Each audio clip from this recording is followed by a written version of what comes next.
Today's reading comes from the Gospel according to Luke, chapter 17, verses 5 through 10.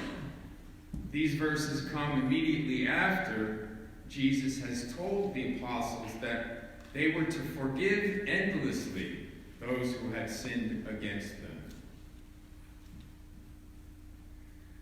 The apostles said to the Lord, "Increase our faith." The Lord replied, "If you had faith the size of a mustard seed, you could say to this mulberry tree, 'Be uprooted and planted in the sea,' and it would obey you. Who among you would say to your slave, who had just come in from plowing or tending the sheep in the field, 'Come here at once, sit, take your place at the table'? Would you not rather say to him, 'Prepare supper for me, put on your apron and serve me while I eat and drink. Later you may eat and drink'? Do you thank the slave for doing what was commanded? So you also, when you have done all that you were ordered to do, say, 'We are unworthy slaves. We have done only what we ought to have done.'"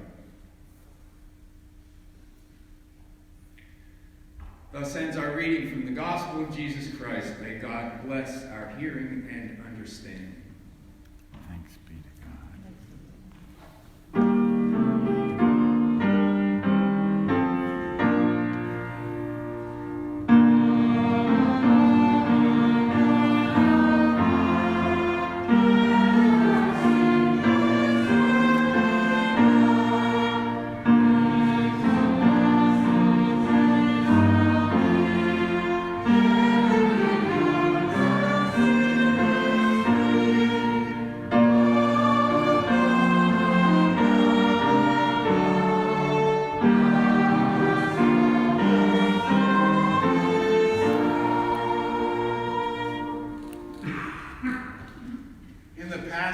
That was just read for us, there are at least two challenging places.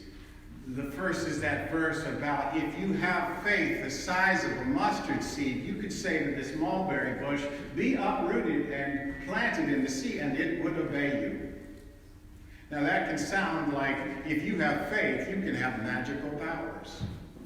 If you're poor, you just pray, right, and push aside all that doubt, and if you have enough faith, you'll be made a millionaire. And that cancerous tumor you have, if you pray right, pray with perfect faith, that tumor will be removed. And there are some preachers who will run with this, because who wouldn't want magical powers? But there's problems with this, a lot of problems. One of which is simply, if those prayers don't come answered the way you want, if that tumor continues to grow, not only do you have a disappointment, but you have also a sense of personal blame, because it was your failure to believe right that allowed that cancer to grow.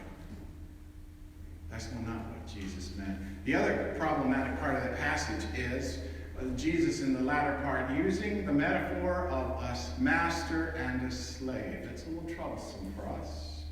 I am sure that in the days of slavery in our country, there were plantations where slave owners quoted that verse to tell the slaves that this misery I'm inflicting upon you is God's will. That's not Jesus' plan either. So what did Jesus mean in that passage that Fred just read for us?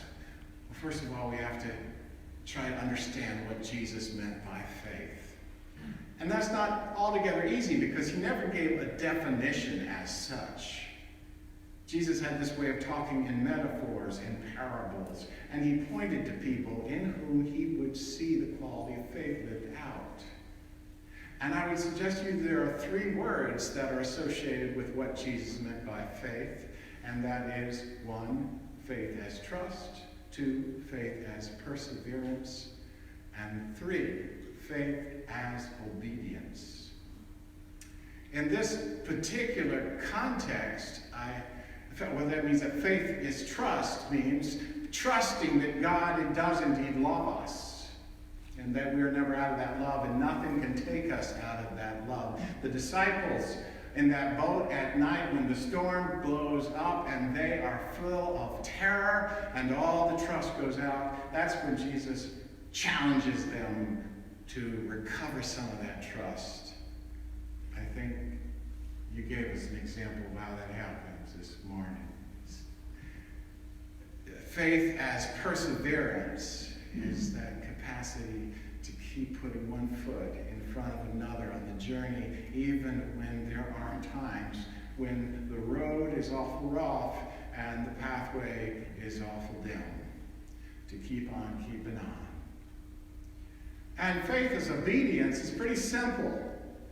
It's loving like Jesus. Simple, but not easy. In this particular context, it would seem that faith as obedience is more what Jesus is referencing, because the response to the question, increase our faith, cry the disciples. They say that after they have heard Jesus say that when somebody wrongs you, somebody hurts you, and you feel that instinct to harden your heart and clutch to that pain and to that anger, you got to let it go. You got to forgive them. And they thought to themselves, there are people I can never forgive. And so they cried out, increase our faith. And Jesus said, you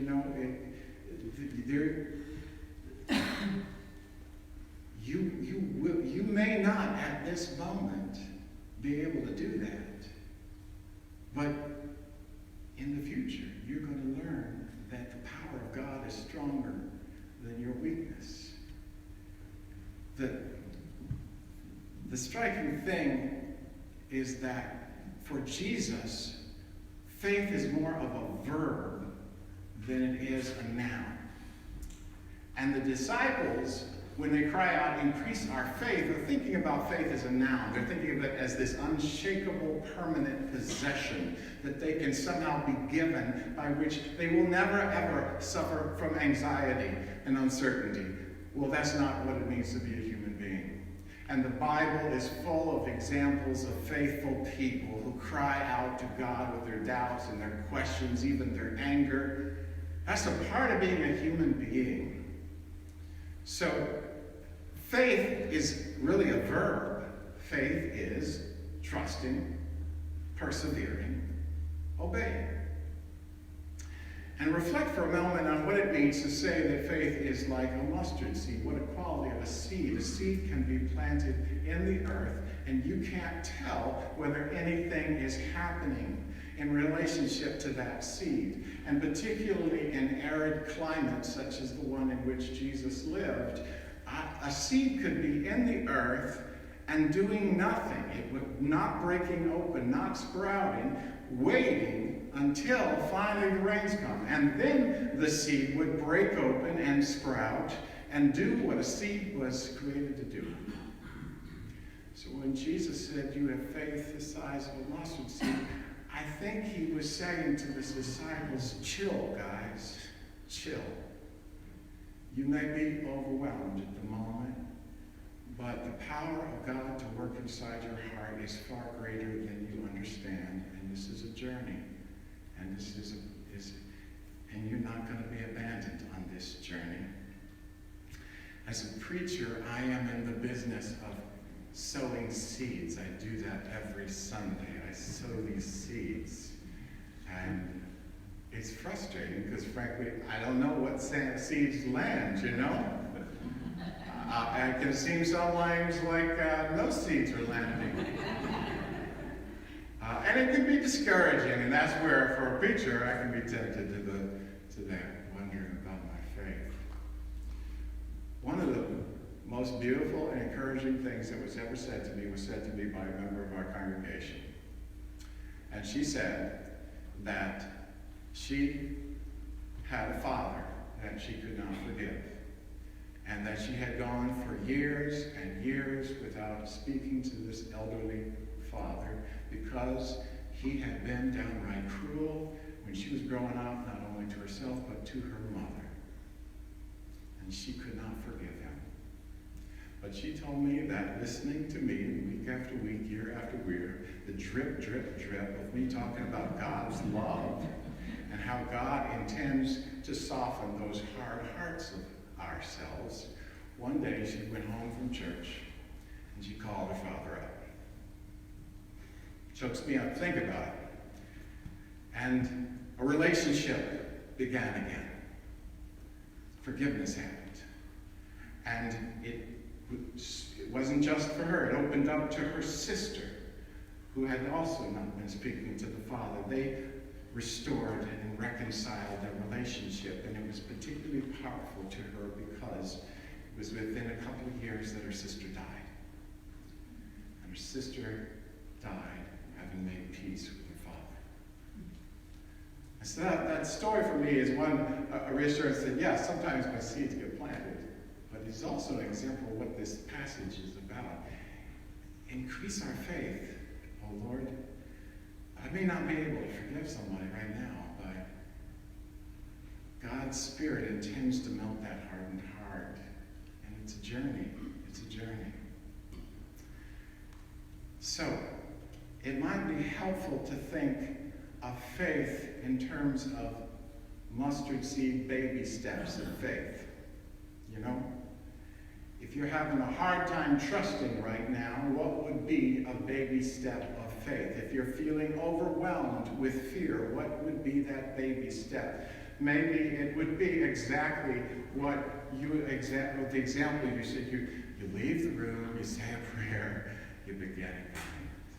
You take a deep breath, you let it go. If you're feeling like you can't go any further, you need to give up, what would it mean to take a baby step of perseverance? It might be calling up a friend. It might be saying, can I wash the dishes? Yes, I can wash these dishes. You know, that little baby step of keeping on. And if you're having a hard time obeying, if your heart is filled up with all kinds of feelings that seem anything but loving, what would be a baby step of obeying in that context? Maybe it's just holding your tongue when you would rather say something really nasty. Maybe it's just the simplest of kind words, the simplest expressions of gratitude. That's what a baby step of faith would be. That's what mustard seed faith would be. And the possibilities that will open up as we continue to take those baby steps are beyond our knowledge. Finally, it's interesting to think about what Jesus said in that last somewhat troublesome part of his words this morning. He talks about a slave, a servant, who's out there working in the fields, and he's taking care of the sheep, and then he comes into the master's house, and he waits on the master. There are two things that occur to me. One is that faith is lived out in very mundane places, you know, tending the sheep, caring for the fields, preparing a meal. The other thing is that striking thing about, and yet, he is unworthy to sit at the master's table. Now, the connection here for me on World Communion Sunday is, how do we sit at the welcome table? There is really one way that I know that you can mess up communion. And it doesn't have to do with not really understanding what all the history is. The one way you can mess up having communion is this thing that somehow you're worthy to receive the gifts. That somehow all the good stuff I've done and the fact that I understand what this is about has made me worthy to come and receive the bread and the cup. No. We come because of God's grace. Nothing else. We are in no sense more worthy than anybody else. We are all leveled at Holy Communion, we all come as beggars to the gracious love of Jesus. We all come aware that we are in some way broken, that we are in some way stuck, that we are in some way unable to live the life of love and joy that is God's intention, that we are our own worst enemies at times, that we've hurt people we love, that we are a broken people, and Jesus is inviting us out of the depth and width of his love to come and be blessed. That's why we go to the table. And as we do, we're all together. Please pray with me. We are tempted to cry, "Oh Lord, increase our faith." But you are already here with us. And you will be with us on the journey ahead. Help us to take those baby steps of faith. Help us to trust, to persevere, and to obey your calling to love like Jesus. And prepare us now to receive a great